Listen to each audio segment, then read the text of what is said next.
Right. Ndabasuje cyane uko dusanzwe tubana kuri YouTube channel yanjye ya Wellbeat. So noneho uyu munsi hari abantu basabye ngo mbereke uburyo dushobora gukora installation cyangwa guhuza ibikoresho bya musique. Ni ukuvuga ngo harimo iyo mixer, crossover n'ibindi tuzagenda tubyiga gake. Uyu munsi tugiye kureba uburyo dushobora guhuza bimwe mu bikoresho nakita nk'aho ari ingenzi cyane dukunze kubona muri installation yacu, aba ari byo dukora, ibyo tugiye kurebaho, hanyuma turebe uburyo ukora, then noneho ndagenda mbasobanuriramo gake gake muri detail, mbereke n'uburyo ibyo bintu bikora. Reka dutangire rero. Ndabashimiye cyane abo ngenda mbona bakora subscribe, bagiye banakora na share. Namwe muri buze kubona iyi video mukore subscribe and share na comment, byose ni ingenzi. Like nabyo ni sawa cyane. Noneho dufite nk'uko nari ndimo mbibabwira, dufite mixer. Muri mixer yacu tuba dufite mixer z'ubwoko bwinshi butandukanye, dukoresha nyine ubutworoheye bitewe n'ubwo dufite muri aho dukorera cyangwa mu nsengero zacu, ibintu nk'ibyo. Crossover nazo ziba zitandukanye, ampli power ni nazo ndaza kuzibereka.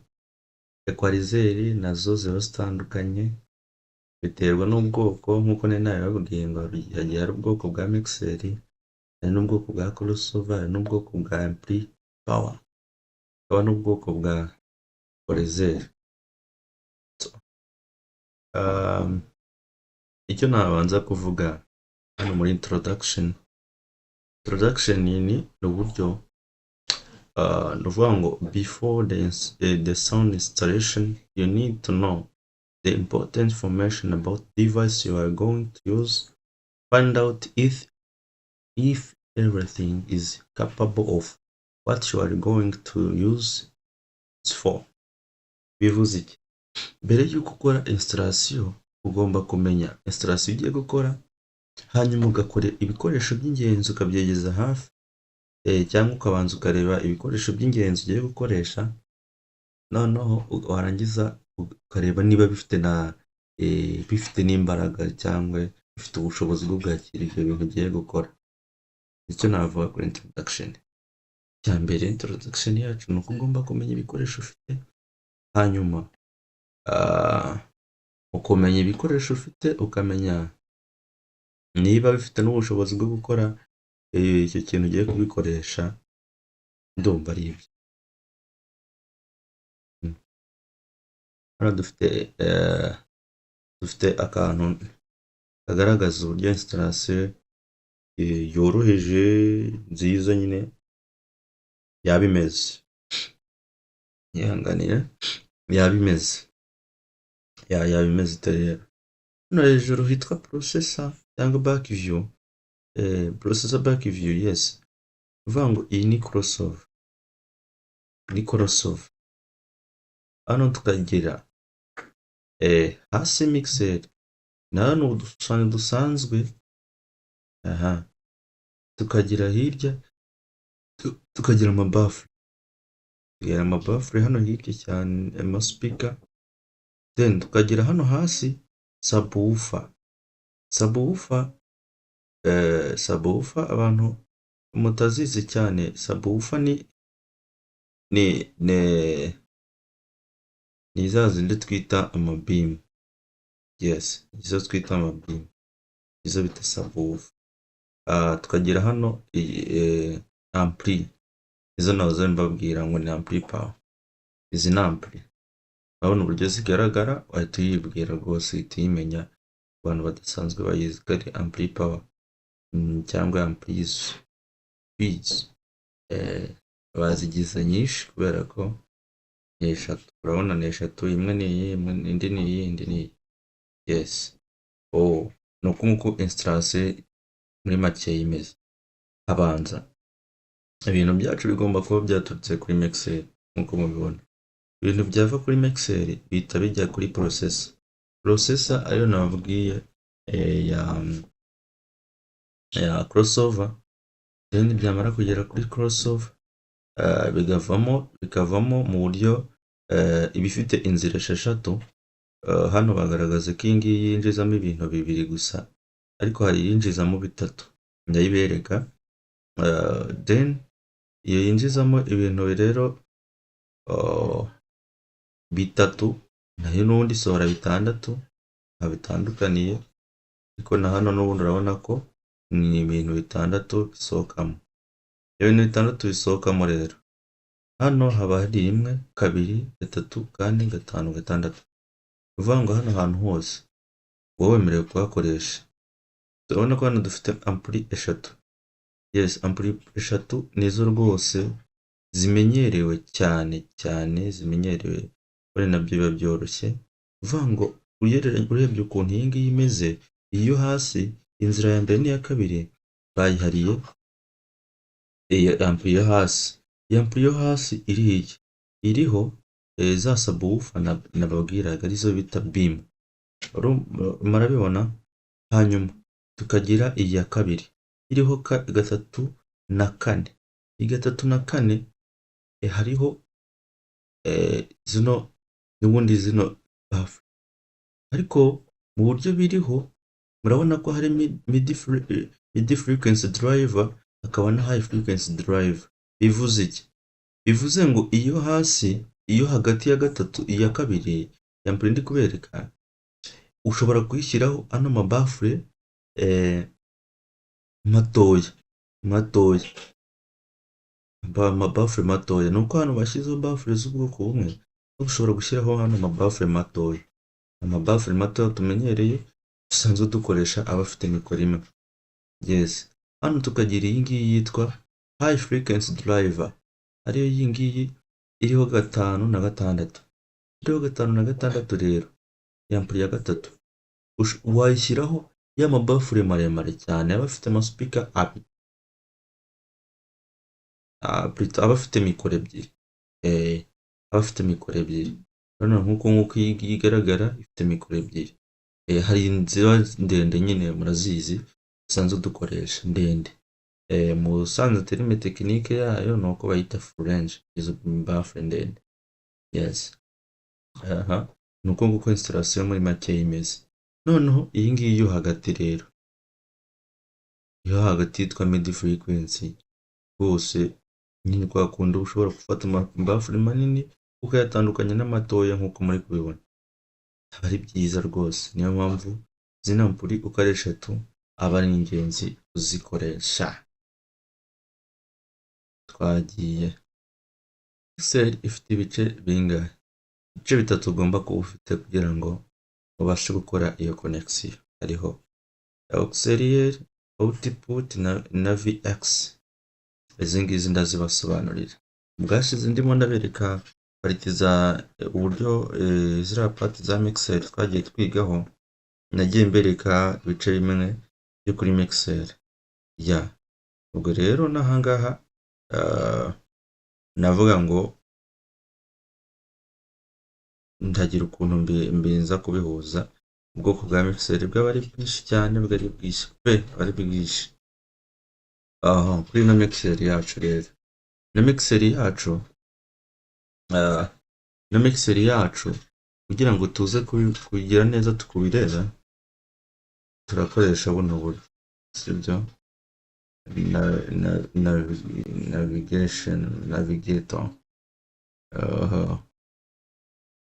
Navigator. Yes. Kugira ngo bize kutworohera, murabona hano hantu ukuntu hano hantu hameze. Hano hejuru dufite utuntu tumeze gutya, utuntu dusanzwe tw'amajwi dukunze kudukoresha mu bintu kenshi akenshi abantu badukoresha mu gushyiramo amajwi no kuyakuramo hano igice kimwe ari cya out n'icyo ari in, tukagira ya vx nababwira vx sender ngiyi hano aritwa vx sender ngiyi ni izi nzego ebyiri, iyi n'iyi ngo no ku yindi mixer uzagenda ubireba, hakaba n'iyi ngiyi auxiliary sender ni izi ngizi, ariko mu by'ukuri urabona ko ari ebyiri kuri ino mixer ni ebyiri, ariyo uzasanga rero mu by'ukuri ariyo uzasanga ifite enye auxiliary sender enye, usanga rimwe kabiri, iyi ngiyi ni rimwe kabiri ariko ariyo uzasanga rimwe kabiri gatatu kane gatanu, and even no kuri gatandatu uzayibona nigera kuri gatandatu.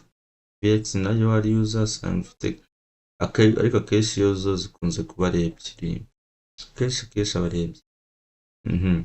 Output, main output nababwiraga n'izi, izi rero zigufasha iki?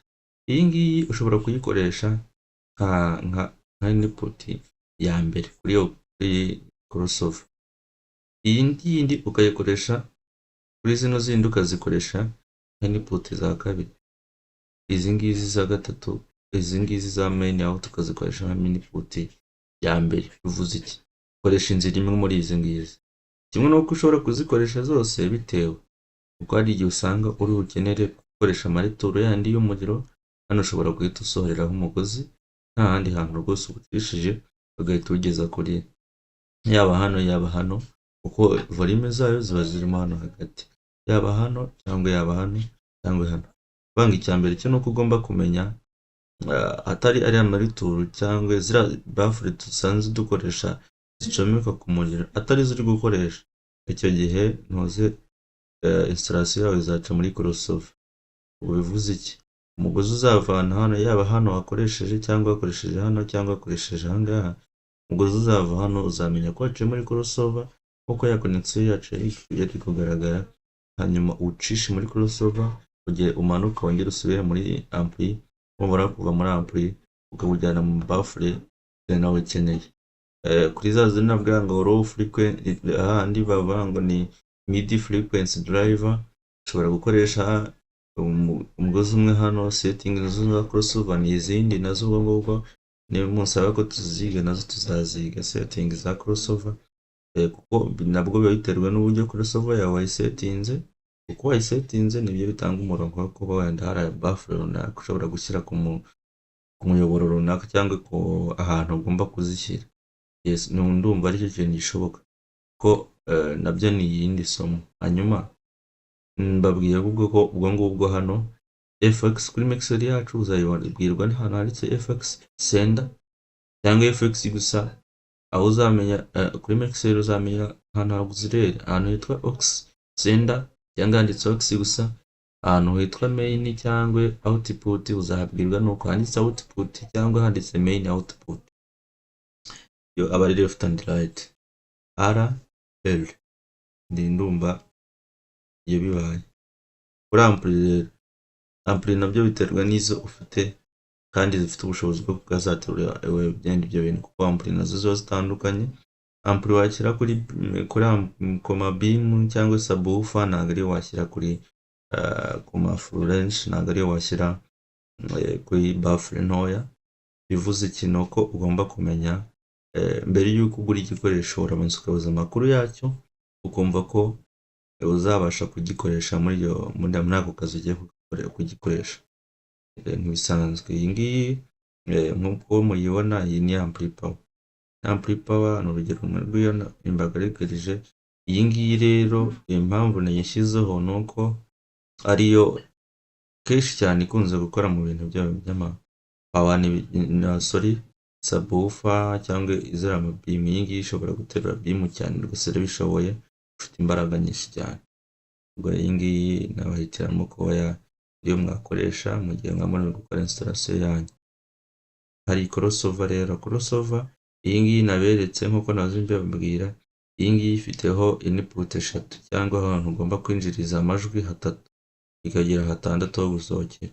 6 ho akenshi usanga ari ibisanzwe, inoze yose crossover akenshi usanga ifite inzira 6 zisohoka, ikagira 2 zinjira, ariko iyi ngiyi ifite 3 zinjira ukagira n'esheshatu zinjira. Bivuze iki? Ni uko imwe ishobora kwiharira n'ubundi nk'uko kuri iriya ya mbere twabibonye, imwe ishobora kugenda yiharira inzira ebyiri zayo. Iyi ngiyi ikaba bimu, iyi ngiyi ikaba midi drive, iyi ikaba high drive, high frequency drive nk'uko mwabibonye hariya bwa mbere. Njye rero nitarime wenda wabyumva mu cyongereza ukajya wumva ni ibintu bidasobanutse ariko ni ibintu bisanzwe. Icya mbere cyo ni uko ubanza kumenya ngo ahantu harasohokeramo ni wowe ubyita izina ukavuga ngo hano hari gusohokeramo full range, hano hari gusohokeramo amabafure matoya, hano hari gusohokeramo amabimu. Ni ibyo ngibyo ukamenya na hano uri buze kubisohorera nk'uko nabwiye ngo igira configuration crossover. Bisaba ko ari ibintu bamaze gushyiramo, cyangwa mu bidasanzwe utagira configuration bisaba ko ugomba kumenya ngo wazamuye volume ahantu washyize amabaze ni hehe ukahamenya. Ni equalizer nk'uko nahoze mbibabwira. Equalizer rero nta kindi bidufasha, handi muri ya system ya mbere nta mwabonye ko itari irimo, ariko icyo bivuze ni uko bikiva kuri mixer, equalizer iyo iri hagati ya crossover na mixer. Bikiva kuri mixer, niba ari ibintu ushaka kunoza neza, hari nk'amamixer naberetse, mixer yitwa Soundcraft, usubira inyuma araza kureba ku gice cya 3 ku buryo mixer ukuntu zigiye zitandukanye urayibona. Yo ntabwo igira equalizer mu busanzwe, ariko hari mixer mu busanzwe usanzwe uzi ko zigira ama equalizer nk'iyi ngiyi, urabona ko ifite equalizer hano hejuru, ariko hari izindi zitagira ama equalizer, zitagira ama equalizer. Iyo ngiyo rero kugira ngo wenda ubashe kumenya neza ko ibintu byawe byasohotse bisa neza ndetse n'ifite equalizer wayishyiraho, ubwo ikintu ukora ni uko niba ari amabafure ushaka ko biza kuza ari ibintu biryoshye, ucishamo ijwi ryawe hano, kuko iyi ngiyi igira ahantu hamwe ho kwinjirira, ikagira n'ahandi hamwe ho gusohokera amajwi. Niyo mpamvu rero ngo hano izi ngizi ni ebyiri ubu zitandukanye, ubu hasi iyi ni imwe n'indi hejuru ni iyindi. Bivuze ngo iyi ngiyi yakira, urabona ko ifatanye, nubwo ifatanye ariko ni ebyiri. Bivuze ngo imwe ijyaho hano, indi igaca hano hasi, inyuma yayo biba bihari. Hano handitse in na out biba bihari, bitewe n'ikintu ushaka kuza kunoza neza ugicishamo, ndetse na bimu wayicishamo. Noneho rero nk'uko narimaze kubereka installation, installation yoroshye. Ushobora kujya umbaza amakuru ahagije, ukambaza uburyo wenda hari nk'akantu kagucanze, ushobora kukambaza. Niba wakoze installation bikagucanga wabimbaza, nk'uko ninabishyizeho hano kuri ino mirongo yanjye. Yes, wanyandikira kuri email, ukambaza amakuru ahagije, ukampamagara kuri nimero cyangwa ukanyandikira kuri WhatsApp. Ni izi ngizi. Urakoze cyane. God bless you.